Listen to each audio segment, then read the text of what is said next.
நமஸ்தே. இந்த வீடியோவில் விஷாரத் பூர்வாத்தோட தமிழ் கிளாஸ் தான் பார்க்க போகிறோம். ஆல்ரெடி 3 கிளாஸ் பார்த்தாச்சு. திலகவதியார் இந்த கிளாஸ் பார்க்கலாம். திலகவதியாரின் வாழ்க்கை குறிப்பினை ஆசிரியர் எவ்வாறு விளக்கியுள்ளார்? முன்னுரை. பெரிய புராணத்தில் இசை ஞானியார், காரைக்கால் அம்மையார், மங்கையர்க்கரசியார் என்று 3 பெண் பாலார்கள் தனித்தனியே புராணங்கள் உண்டு. திருநாவுக்கரசனின் தமக்கைனா தங்கை திலகவதியாருக்கு என்றும் தனியே புராணம் இல்லை. திருநாவுக்கரசரே புராணத்திலேயே திலகவதியாரை பற்றி பேசப்படுகிறது. உண்மையில் திலகவதியாரின் வாழ்க்கை நெறியே திருநாவுக்கரசரை செம்மைப்படுத்தியது. திருமுனைப்பாடியின் நாட்டு வளம். அவர் எங்கே பிறந்தாங்கன்னு, திருமுனைப்பாடி மாசில்லாத குடிவளம் மிக்கது. பெண்ணையாறு பாய்வதால் நீர்வளம் நிறைந்தது. நிலவு தழுவும் உயர்ந்த மாடங்கள் அங்கு உள்ளன. வாய்க்காலில் மீன்கள் துள்ளும், கரும்பில் தேன் கசியும். திருநாவுக்கரசரும் ஆலா சுந்தரரும் பிறந்த நாடு திருமுனைப்பாடியாகும். பிறப்பும் திருமணமும். வளம்பல நிறைந்த திருமுனைப்பாடியில் புகழ்மிக்க திருவாரூர் வேளார்குடி ஒன்று இருந்தது.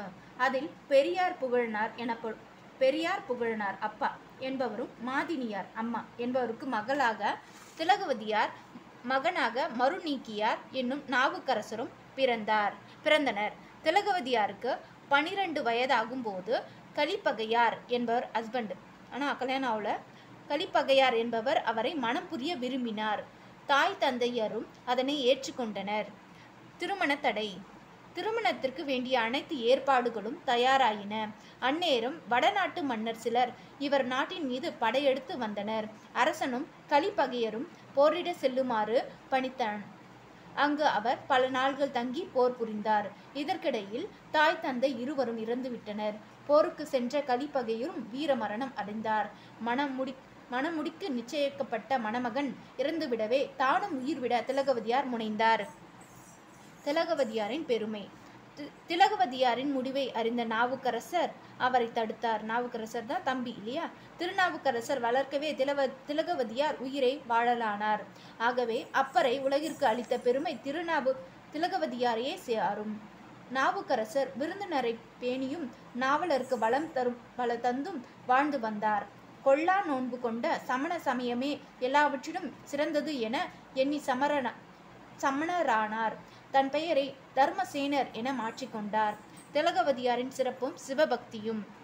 திலகவதியார் சிவன் அருளை பெறுவதற்காக சுற்றத்தாருடன் கூடி வாழ்வதை தவிர்த்தார்.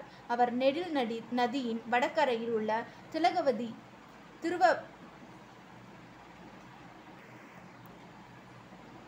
திருவாவதிகையை அடைந்து சிவசின்னங்களை தாங்கிய திருப்பணிகள் செய்தார். அப்பொழுது தனது தம்பி சமண மதத்தை தழுவி வாழ்வதை அவரால் ஏற்க முடியவில்லை. திருநாவுக்கரசரை தடுத்து ஆட்கொண்டருளல். தன்னிடம் முறையிட்ட திலகவதியாரிடம் சிவபெருமான் நாவுக்கரசருக்கு சூளை நோய்னா வயிறு வலி தந்து அவரை மீண்டும் சைவ சமயத்தை ஏற்குமாறு செய்வேன் என கூறினார்.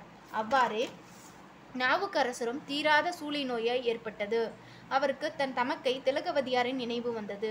உடனே அவர் திருவதிகை வந்து திலகவதியாரை வணங்கி தன்னை சூளை நோயிலிருந்து காப்பாற்றும்படி வேண்டினான். திலகவதியார் நமச்சிவாயா என்னும் திருவை எழுந்தை ஓதி இனி சிவபெருமானை வணங்கி பணி செய்வீர் என்று கூறியபடி திருநீறு கொடுத்தார். அதனை மேனியில் பூசிய உடனேயே அவரது நோய் தீர்ந்தது. தர்மசேனர் மீண்டும் சைவராகி கூற்றாயினவாறு விளக்கிலீர் கொடுமை பல செய்தன நானறியேன் என்று திருப்பதிகம் பாடினார். முடிவுரை. திலகவதியாரின் திருத்தொண்டு நெறியே அப்பர் பெருமானை உழவரா படை செய்து சிவத்தொண்டு செய்ய தூண்டியது. திருநாவுக்கரசரின் செயல் வீரராக மாற்றியது. யாரு? திலகவதியார் தான் அப்படின்னு சொல்றாங்க. நெக்ஸ்ட் மதுரை மாநகரம் நெக்ஸ்ட் கிளாஸ் பார்க்கலாம். தன்யவாதம்.